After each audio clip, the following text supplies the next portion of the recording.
ఇక్కడే తెలిసిపోతుంది. మా డిస్ట్రిబ్యూటర్లో కూడా అందుకే హైట్ లేదనుకో, సార్ 10 లక్షల షాటు 20 లక్షల షాటు తెలిసిపోతుంది.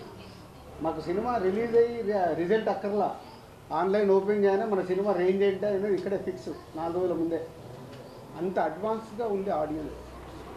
మీరు నెగిటివ్ ఆలోచించాల్సిన అవసరం లేదు, బీ పాజిటివ్. దానికి ప్రొడ్యూసర్లని, డైరెక్టర్లని, హీరోలని ప్రిపేర్ చేయండి. మన సినిమా ఇక్కడే డిసైడ్ అవుతుంది, దానికోసం మేము ఫైట్ చేయాలి. నెగిటివ్ దాంట్లో జర్నీ చేయాల్సిన అవసరం లేదు. మంచి దానికోసం ఫైట్ చేస్తే మంచి కాంటెంట్ వస్తుంది. నాకు సీతమ్మ వైట్లో సినిమాల చెట్టు రిలీజ్లో నేను ఇన్స్పైర్ అవుతున్నాను. అరే ఆడియన్స్ రావట్లేదని నేను భయపడాల్సిన అవసరం లేదు. మొన్నే సంక్రాంతికి వస్తున్నాము, సెన్సేషనల్ హిట్ అయింది. థియేటర్లో హిట్ అయిన తర్వాత కూడా జీ5 వాళ్ళు 12 అవర్స్కే ఇంత అయిందని వాళ్ళు కేకులు తీసుకొచ్చి, స్వీట్లు తీసుకొచ్చి ఇచ్చి వెళ్ళిపోయారు. This content. సో ఇలా జనాలు మనకు ఎనర్జీని ఇచ్చినప్పుడు ఎనర్జీని మనం పాజిటివ్ సైడ్ మర్చుకొని ఎస్ వాళ్ళకి రీచ్ అయ్యే సినిమాలు తీయడానికి ప్రయత్నం చేయాలి. చెప్తాను, ఫైనల్ అయ్యాక చెప్తాను. ఫైనల్ కాకుండా ముందు అన్ని రూమర్స్.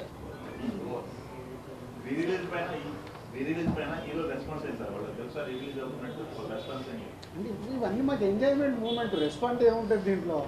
నేను ఏంటంటే 10 థియేటర్లు ఫుల్ అయినాయని హ్యాపీనెస్లో మిమ్మల్ని పిలిచా. మామూలుగా రిలీజ్కి ప్రెస్ మీట్లే అవసరం లేదు కదా.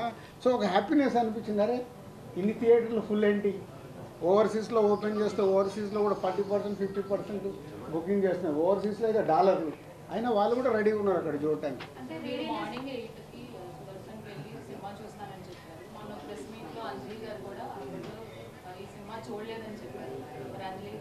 వస్తారు ఇక ఇప్పుడు ఫోన్లు చేసి పిలవాల్సిన అవసరం లేదు. మాకు హ్యాపీనెస్ కావాలనుకుంటే థియేటర్కి వెళ్ళి ఎంజాయ్ చేస్తాం.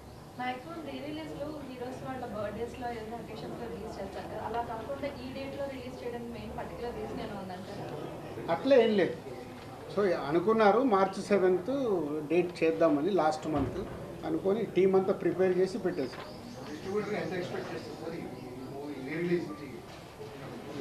దీనికేమీ ఎక్స్పెక్ట్ ఎంత వచ్చినా హ్యాపీనెస్. నేను చెప్పేది దీని ద్వారా వచ్చే డబ్బు కాదు. అంటే రిలీజ్కు ప్రేక్షకులు ఇలా థియేటర్కి వస్తున్నారంటే ఎగ్జిబిటర్ హ్యాపీగా ఉన్నాడు. సార్ ఈ సినిమా చేస్తుంటే ఫుల్స్ సార్ అని వాళ్ళే మామూలు హ్యాపీనెస్ కాదు కదా. ఆడియన్స్ చూసేవాళ్ళు తీసిన మాకు 12 ఏళ్ల తర్వాత మళ్ళీ థియేటర్లు వెళ్ళి థియేటర్ హౌస్ఫుల్లో చూస్తుంటే ఆ కిక్కే వేరు కదా. ఆ కిక్కే ఇంపార్టెంట్. మళ్ళీ కంపారిజన్ ఎందుకు? ఉన్న ప్రజెంట్ ట్రెండ్లో ఒక్కోసారి ఒక్కో ట్రెండ్ నడుస్తుంది. చిన్న సినిమాల ట్రెండ్ నడుస్తుంది, ఒక్కోసారి పెద్ద సినిమాల ట్రెండ్ నడుస్తుంది, ఒక్కోసారి రిలీజ్ ట్రెండ్ నడుస్తుంది. ఉన్న అన్ని సినారియోల్లో థియేటర్స్కి జనాలు బాగానే వస్తున్నారు, ఓటీటీలో కూడా బాగానే చూస్తున్నారు. చిన్న సినిమాలు రావాల్సిన అవసరం ఉందా, పెద్ద స్టార్ హీరో సినిమా మంచి సినిమా రావాల్సిన అవసరం ఉంది. చిన్న పెద్ద లేదు. ఇంకా మంచి సినిమా నీ పోస్టర్ దగ్గరికి వెళ్ళి, నీ టీజర్ దగ్గరికి వెళ్ళి, నీ పాటల దగ్గరికి వెళ్ళి, అది చిన్న సినిమా అయినా స్టార్ హీరో సినిమా అయినా అది రీచ్ అవుతే ఏ రేంజ్ కాదు. ఇప్పుడు చిన్న సినిమా అంటే 10 కోట్లు తీయొచ్చు, స్టార్ సినిమా అంటే 400 కోట్లు తీస్తుంది. నంబర్సే డిఫరెన్స్ కదా. అల్టిమేట్ కాంటెంట్ ప్రేక్షకుడికి రీచ్ అవుతే పోస్టర్ దగ్గర నుంచి టీజరు, సాంగ్, ట్రైలరు అన్నీ వాళ్ళకి ఎక్సైట్మెంట్ అవుతే చిన్న సినిమాలు కూడా ఫుల్ చేస్తున్నారు కదా. పెద్ద సినిమాలు అంటే మన సంక్రాంతికి వస్తున్నాం, మన తండేలు బాగున్నాయి. తర్వాత ఈ డబ్బింగ్ సినిమాలు, ఒకప్పుడు డబ్బింగ్ సినిమాల మీద మొన్న ఆడింది కదా. డబ్బింగ్ సినిమా కూడా ఆడుతుంది కదా. డబ్బింగ్ సినిమాలు కూడా డబ్బింగ్ సినిమాలు కూడా బాగా వస్తున్నాయి. డబ్బింగ్ ఓకే ఓకే డబ్బింగ్ సినిమాలు వస్తుంది. డబ్బింగ్ సినిమాల వల్ల తెలుగు సినిమాల పర్సంటేజ్ ఏమన్నా తగ్గుతుంది? అదేముండదు. అరే అక్కడ థియేటర్లు ఖాళీగా ఉంటే మళ్ళీ పర్సంటేజ్ అంటారంటే మరి మా థియేటర్లలో సినిమాలు లేవు. మీరు ఇప్పుడు చిన్న సినిమా పెద్ద సినిమా థియేటర్లు ఖాళీగా పెట్టుకున్నారు. ఏ సినిమా వచ్చినా వేయడానికి ఎగ్జిబిటర్స్ రెడీగా ఉన్నారు. సినిమా రిలీజ్ చేయడము, థియేటర్లు ఇవ్వడం కాదు, ప్రేక్షకుల్ని థియేటర్కి తీసుకురావడం ఎలా, అది ఇంపార్టెంట్. ఇందాక నువ్వు అడిగిన క్వశ్చన్లో ఉంది. 2020 సంక్రాంతి తర్వాత మీ ఆలోచన ధోరణిలో ఏమైనా మార్పు వచ్చిందా? ఎలాంటి సినిమాలు తీయాలనుకుని మీరు ఏమైనా పొందాలని మార్చుకుంటున్నారా? నువ్వు మిస్ అయినట్టు నువ్వేను. గేమ్ చేంజరు సంక్రాంతికి వస్తున్న ప్రెస్ మీట్ పెట్టిన రోజే చెప్పాను. 2 సినిమాలు రిలీజ్ కాకుండా ముందే నేను చెప్పాను. ఉన్నావు కదా, నేను ఆ రోజే చెప్పాను కదా. నేను లాస్ట్ 4 years ఏం మిస్ అయ్యాను, నేను ఏం పట్టుకొని వెళ్ళాలనేది నాకు క్లారిటీ ఉంది. ఆ రోజు రిజల్ట్ రాలేదు కదా, రిజల్ట్ వచ్చిన తర్వాత రిజల్ట్స్ అయినా ఏదైనా నేను ఏం చేయాలనేది నాకు క్లారిటీ ఉంది. ఉమ్. సో దానికి కూడా సంక్రాంతికి వస్తున్నాము, సినిమా ఒక సెన్సేషనల్ హిట్ అయినప్పుడు ఏం క్లారిటీ వచ్చింది? ఇంకా నేను అనుకున్న క్లారిటీ నాకు వచ్చేసింది. హౌ విల్ మేక్ ఫిలిమ్స్, ప్రేక్షకుల్ని థియేటర్కి ఎలా తీరు. ఈ రోజు కూడా ఈ ఎనర్జీ నాకు అదే. సీతమ్మ వాకిట్లో రిలీజ్ చేస్తే ఇలా ఫుల్స్ ఉందంటే ఓకే. నిన్న అనిల్ రావిపూడి ఫోన్ చేసి చెప్పాడు, మీ టైం బాగుంది సార్. అంటే దీనిలో కూడా డబ్బులు వస్తాయి. ఇది డబ్బులు కాదని కిక్, అంటే పని చేయడానికి మాకు కిక్ కావాలి. కిక్ ఎక్కడికి వెళ్ళి వస్తాయి. బాగుంది. మీ బ్యానర్లో ఇంకా చాలా అంటే ఐటీ వాళ్ళు రావడం వల్ల పాత 10 సంవత్సరాలు ఉన్న క్లియరెన్స్ మొత్తం క్లియర్ అయిపోయింది కాబట్టి యాంజియోగ్రామ్ చేర్చుకున్నంత హ్యాపీగా ఉన్నారు ఆయన. ఈ సమ్మర్ పెద్ద సినిమాలు ఏం లేవు సార్, మొత్తం ఈ సమ్మర్ ఎందుకు లేవే? ఎవరు కూడా ఏమైనా ప్రతి వారం 2 సినిమాలు ఉన్నాయి. మళ్ళీ అదే పెద్దవి ఉన్నాయా చిన్నవి ఉన్నాయి కదా, ఆడే సినిమాలు ఏమున్నాయి చూసాం. ప్రేక్షకులకు ఏం నచ్చుతుందో మనకు తెలియదు కూడా. సరే గద్దర్ అవార్డ్స్ ఎప్పుడు ఇప్పిస్తున్నారు ఏంటి? అది ఎఫ్డీసీ సపరేట్గా మీరు మాట్లాడు. కూడా FDC చైర్మన్ కాబట్టి. ఎఫ్డీసీ సపరేట్గా మాట్లాడుతుంది. ఇప్పుడు ఓన్లీ దిల్ రాజు ప్రొడ్యూసర్గా మాట్లాడు. సార్ అయితే పైరసీ మీద మన మీకు గేమ్ చేంజర్ కావచ్చు, తండ్రి కావచ్చు, ఇంత ఎఫెక్ట్ అయ్యాయి. ఎవరిని అడిగినా కలుస్తాం అంటున్నారు. టాలీవుడ్ టాప్ మోస్ట్ ప్రొడ్యూసర్స్ ఎవరు ఒక మీటింగ్ కనీసం పెట్టుకోలేదండి సార్, ఇంత ఎఫెక్ట్ అవుతున్నప్పుడు. అది ప్రొడ్యూసర్స్ అందరికీ అడగాలి.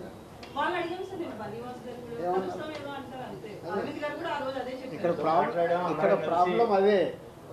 ఆ వారం రిలీజ్ అయిన వాళ్ళకే నొప్పి, తర్వాత పెద్ద పట్టించుకోరు. మా సినిమా ఫీల్డ్లో ఉన్న మా బ్యాడ్ అదొకటే. కలిస్తే చాలా మార్చుకుంటూ రావచ్చు. కలవటానికి ఏంటంటే ఎవ్రీ ఫ్రైడే వాళ్ళ పెయిన్, ఆ ఫ్రైడే సాటర్డే సండే అయిపోగానే మళ్ళీ మండే నుంచి కొత్త షూటింగ్ ఏంటి, కొత్త సినిమా ఏంటి, దాంట్లో పడిపోతారు. పక్కోడేమో ఈ సినిమా రిలీజ్ అయిందా, ఎలా ఉంది టాకు, ఇలా ఫ్రైడే సాటర్డే సండే, అరే హెచ్డీ ప్రింట్ వచ్చిందా, అయ్యో ఎట్లా, మరి మన సినిమాకి ఎట్లా, ఆ రోజు పడుకొని లేస్తే వాళ్ళు మర్చిపోతారు. సార్ ఇప్పుడు దానికి ఒక ఉద్యమం కావాలంటే అందరు ఆ పెయిన్ అర్థం చేసుకొని ఇప్పుడు అండర్ ప్రొడక్షన్లో ఉన్న ప్రొడ్యూసర్లు అందరూ స్పీడప్ అవ్వాలి. స్పీడప్ అయ్యి మార్చుకోవడానికి ఏం చేయాలి చేయాలి. నిర్మాత మధ్య ఉన్న పోటీ కానీ అంటే సత్సంబంధాలు అనేవి లేకపోవడం వల్ల కూడా కాబట్టి సంబంధాలు అద్భుతంగా ఉంటాయి. సంబంధాలకు అంటే పైకి కనిపించాయి కదా సార్. Basic pain. నేను ఒకటి చెప్తున్నాను రాజు గారి ముందు, ఇన్ని సంవత్సరాల నుంచి గత 20 ఏళ్ల నుంచి పైరసీ గురించి మాట్లాడే వాళ్ళే రాజుగారు లాగా అందరూ ఓపెన్ అయ్యి తేజ లాంటి వాళ్ళు నా సినిమా నా ఇంట్లో నా కంచం నేను గడుపుకుంటున్నాను, మిగతా వాళ్ళ కంచం కడగాల్సిన అవసరం లేదని చాలా నిర్దిష్టంగా చెప్పారు. దయచేసి ఈ పైరసీల గురించి మనం ప్రొడ్యూసర్ని క్వశ్చన్లు అడగడం మానేయాలని నా విజ్ఞప్తి. సో డెఫినెట్గా అంటే క్వశ్చన్ వచ్చింది కాబట్టి ఒక్క నిమిషం అంటే ఎఫ్డీసీ ద్వారా హైదరాబాద్లో బేస్ కాబట్టి ఏం చేద్దామనేది కొంచెం నేను లీడ్ తీసుకుంటున్నాను. అంటే ఏ ప్రొడ్యూసర్ కూడా నన్ను ఇంకా ఎఫ్డీసీకి వచ్చి ఈ క్వశ్చన్ సరే ఏం చేద్దామని అడగల. అయినా నేను ఒక నిర్మాతగా నాకు రెస్పాన్సిబిలిటీ ఉంది కాబట్టి గవర్నమెంట్కి ఆల్రెడీ ఒక లెటర్ ప్రిపేర్ చేశాను. సో డిపార్ట్మెంట్తో కూర్చొని ఏం చేయొచ్చు, ఎందుకంటే బేస్ అంతా హైదరాబాద్లో ఉంది కాబట్టి తెలుగు సినిమా చేద్దామనే ప్రయత్నం స్టార్ట్ చేశాను. అడిగారు కాబట్టి లీడ్ చేసేస్తున్నాను ఎందుకు. బట్ ప్రొడ్యూసర్ మళ్ళీ ఇది మా పెయిన్. దిల్ రాజు ఒక్కరు కాదు, సినిమాలు తీసే ప్రతి నిర్మాత కూర్చొని చేసుకోవాల్సిన బాధ్యత. ఒక సినిమాకు డ్యామేజ్ అవుతే డబ్బు పోయేది ఓన్లీ ప్రొడ్యూసర్దే. ఆ ప్రొడ్యూసర్స్ ఎందుకు తేరుకోవట్లేదు అర్థం కావట్లేదు. హీరోకి ఎఫెక్ట్ అవ్వదు, డైరెక్టర్కి ఎఫెక్ట్ అవ్వదు, సినిమా రిలీజ్ అయ్యాక వాళ్ళ రెమ్యునరేషన్లకు ఎఫెక్ట్ అవ్వదు, నెక్స్ట్ సినిమాలకు వెళ్ళిపోతారు, డ్యామేజ్ జరుగుతుంది ఓన్లీ ప్రొడ్యూసర్. కానీ ఆ ప్రొడ్యూసర్లు ఎందుకు మేలుకోరు అర్థం కాదు. వాళ్ళు కదా, వాళ్ళ డబ్బు కదా, వచ్చి కూర్చొని ఏం చేద్దాం.